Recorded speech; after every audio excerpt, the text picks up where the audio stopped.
В крупные медицинские учреждения Коми в достаточном количестве поступила вакцина от гриппа. Об этом в эфире прямой линии на Юргане сообщил исполняющий обязанности министра здравоохранения Коми Ваграм Далакян. Он пригласил жителей сделать прививку. Особенно она нужна пациентам из группы риска. Также Ваграм Далакян рассказал, как меняется система записи к медикам, решается кадровый вопрос, какие медицинские учреждения появятся в ближайшие годы. Так, в Усть-Куломе появится новая поликлиника, в поселке Щеляюр Ижемского района линейная больница. Средства на строительство предусмотрены. Для врачей готовят быстро возводимые дома.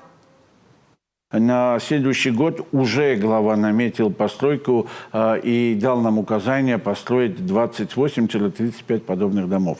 Поэтому территориальное расположение этих домов рассматривается с точки зрения необходимости постройки, не с точки зрения наших пожеланий. Мы же тоже понимаем, что есть территории, где есть жилье, и оно на сегодняшний день пустует, и мы готовы предоставить это жилье приезжающим нашим молодым специалистам. Поэтому по необходимости рассматриваются все территории, рассматриваются там, где они должны стоять, и они будут построены в нужном количестве.